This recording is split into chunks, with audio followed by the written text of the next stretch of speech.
Welcome to Winning on Wednesday. My name is Juan Vides. I'm the founder of Winning on Wednesday. Today's guest is Joel Solomon. Joel Solomon has been a chartered financial analyst since 1995. In 1992, he was named a Fellow of the Society of Actuaries. Joel Solomon is a prosperity coach who has helped others overcome obstacles standing in their way of their financial freedom.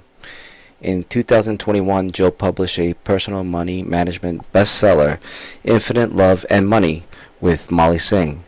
In 2019, Joe published the 9 Money Rules Millionaires Use, Only the Unconventional Ones, which was a bestseller in both self-help and personal finance. In 2018, he published a mindful management Memoirs of a Hedge Fund Manager, which is also a bestseller. In 2012, he achieved a decades-long dream with the launch of his own hedge fund, Salomon Capital, named after his 2 daughters, Lauren and Morgan. Solomon's financial experience includes management in a $700 million long and short and credit portfolio for Citi. Solomon generated positive returns every full year during his time at Citi, including 2008 when the market suffered 40% losses and financial stocks, the only ones he managing collapsed 57%. Welcome to the show. Hey Joel, how you doing? Welcome to the show. Thank you so much, Juan. It's such a great pleasure to be here. I'm really honored. Thank you so much for having me. No problem. And so tell us about yourself. Tell us about about I like to start with everybody. Where did it start from the very beginning? And I always say that starts with at home with your family, your parents. What did your parents do for a living? This is a business show, so we would like to talk about the business. But I'm just curious to always find out what parents did for a living to see where your background came from and where you came from and where you are today. Yeah, first of all, I'd just like to mention my company name, Salomon, is named after my daughters. So I have 2 daughters. They were just born yesterday, but they're 18 and 16 now, believe it or not. It just time flies. Wow. And so Lore is for Lauren, Moore is for Morgan, and the name of the company is Salomon. So what did my parents do for a living? My dad was an optometrist. And if you asked him or asked me what his purpose was, he would have said eye doctor. That was his true purpose. His father was an eye doctor. He was an eye doctor, and he did it for 60 years. Wow. Doing your profession for 60 years. So that was his purpose. Wow. And your mother, what did she? She was a reading teacher, and she really liked. She was into reading, the importance of reading, and she was a teacher who taught kids who had difficulties reading. So the kids who had to be taken out of the class to improve their reading. So she was like the adjunct teacher in many of the classes for many, many years. She retired at 65. My dad retired at 85. Oh, wow. And when you were little, what did you strive to become I'll tell you my first dream. I was, despite the fact that I grew up on Long Island, I was a big New York Yankee fan. And if you asked me what my dream was, it was catcher for the New York Yankees, because I was a big, big fan of Thurman Munson, and he played the game with passion, and he was my hero. So at 9 years old, I wanted to be a Yankee catcher, but I had a really hard time hitting the fastball, and the curve was even more difficult. So didn't end up doing that. And so what did you end up going in your degree? Yeah, so in college, I started out with going for coding, computer science, believe it or not. I think you might have gone in a similar direction, but I didn't love it, and I wasn't great at it. So I transferred to a math and statistics major. So I got a double major in math and statistics at the University of Rochester. Wow. And did you have any role models when you were growing up? Anybody that inspired you to any role models? Growing up, well, I'd say if I go back to like 20s, Warren Buffett was my role model, and I looked up to him as being like a great money manager and a kind soul. If I go back earlier than that, I remember doing a biography on Abraham Lincoln. So that was, I think there's been more books written about Abraham Lincoln than any other person in the world besides Jesus. So, Wow, we didn't know that about that. Wow. Yeah. So, he was and he achieved most of his success in life after 50. I mean, he got married very late in life. He was very struggling with a lot of defeats in elections into his 40s. So a late bloomer, and so he, a lot of integrity, and that's what I'm all about. Yeah, and I'm seeing a theme for the show, and it's passion. You have to have a passion for what you love and do, and it doesn't matter what age you are. And look at your parents. Wow, 60 years old, 60 years. That's a very long time. I'm still impressed by that. That's like a Cal Ripken. That's a Cal Ripken record right there. Wow. That's Yeah, I was actually sure that after he retired, he was gonna die the next day, because that was truly his purpose and passion. Mm-hmm. And I when I did the eulogy for him last year, I talked about the fact that he had two purposes. One was being an optometrist. The second was having fun, and he had fun during his day as an optometrist, and he would joke around and being sarcastic. He loved to play games and joke around with his clients. So that, bringing that into your life and just having fun, I think, is really important. And that just brings a positivity to the world, and wow, and to pass on those values onto you, that's just truly amazing, and you have that right now. So what made you decide? From what was your last 9 to 5 job? What was the last real job that you had before you decided to go on your own? Well, I mean, I worked at a large bank as a hedge fund manager. So I don't know if we kind of had our own P&L, profit and loss statement. So I don't know if that really was 9 to 5. I don't think I've ever had a 9 to 5 job, to be honest. I worked long hours even at my very first job as an actuary, but I would say that was my last job where I worked for a company. Tell us about that, about your first job. How about that? Your actuary work. That was your first job, your first professional job?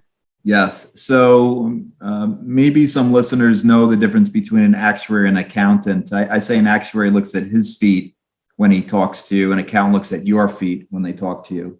That was a joke. You could laugh. Yes, I got it.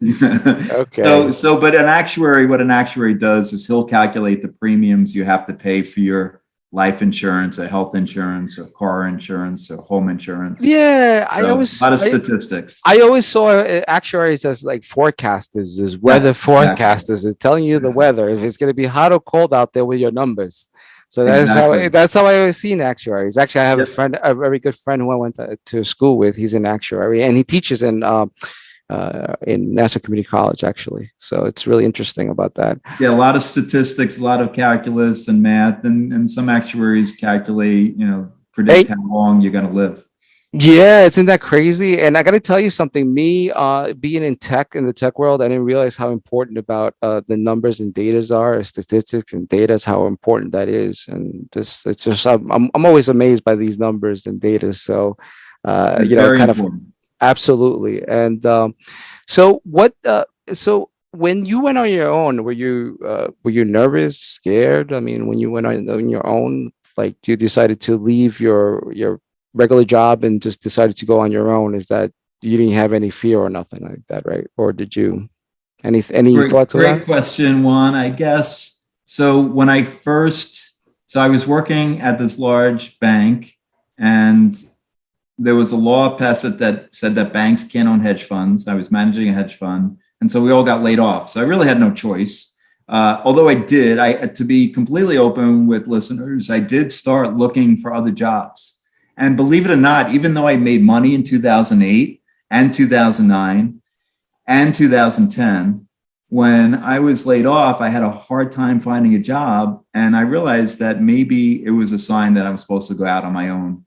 So I started doing the due diligence to create my own hedge fund. And was I worried and scared? No, it was my dream. That was my if you had asked me in 1992, Joel, like, okay, so you've been working for a few years, you're working as an actuary, but if you could do anything, you just won the lottery twice, but you have to do something at least 4 or 5 hours a day, what would you do? I'd say professional money manager.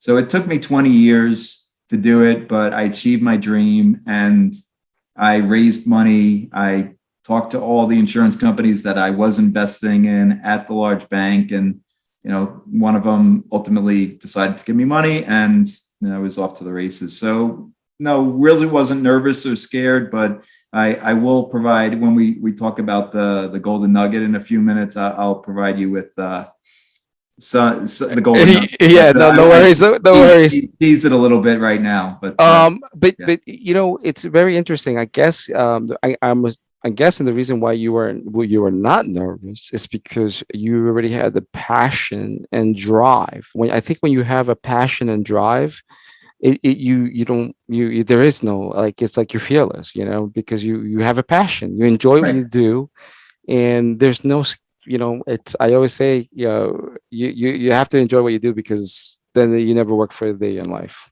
Exactly. And so that happened to me twice. So right after I got laid off, I started my own hedge fund just within a year of that. And then when I decided to shut down the hedge fund, it was the epiphany to start prosperity coaching, and zero doubt. Like my investors weren't happy, my colleagues weren't happy, but for me, it was purpose. It was, okay, this is what I'm really supposed to do with my life, is to help others become financially free.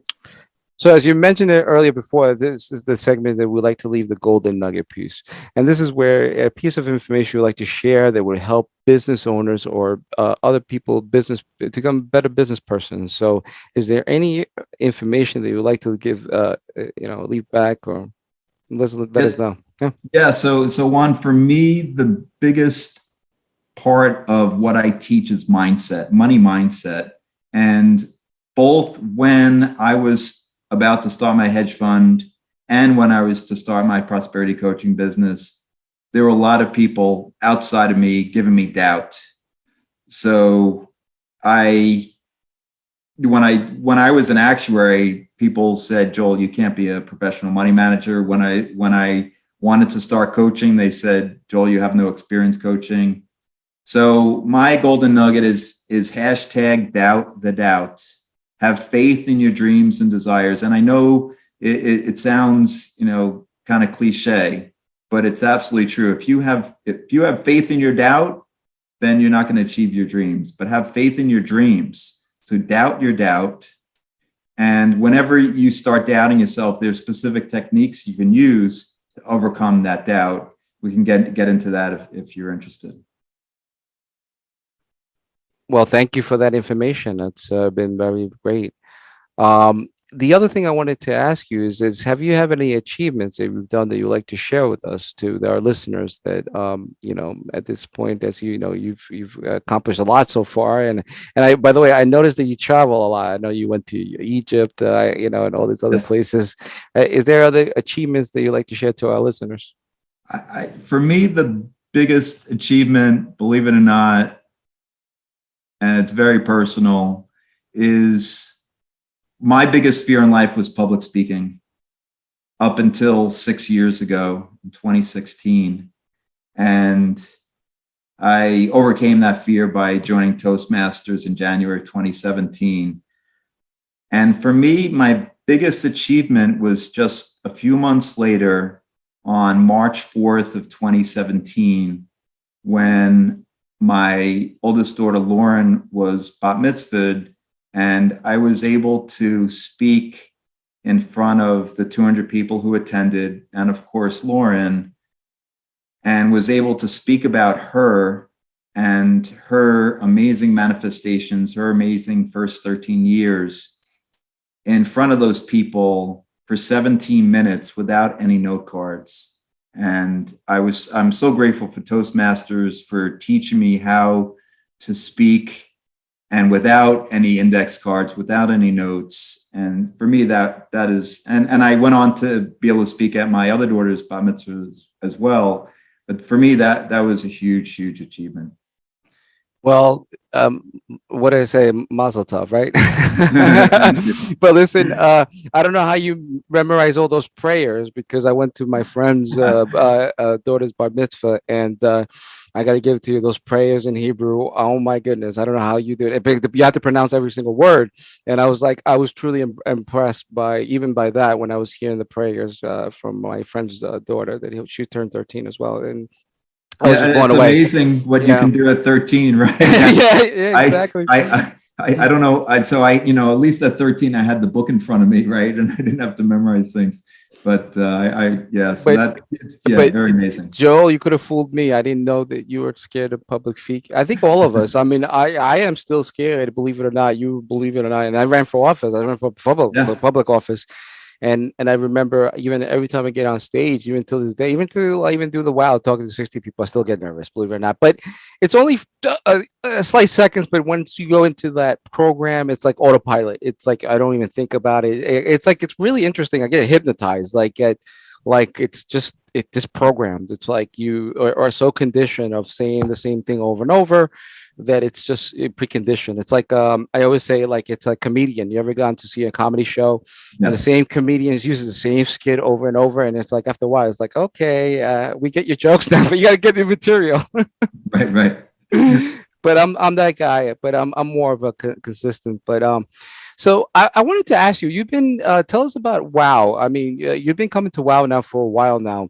So tell us about your experience with WOW, for our listeners, about WOW.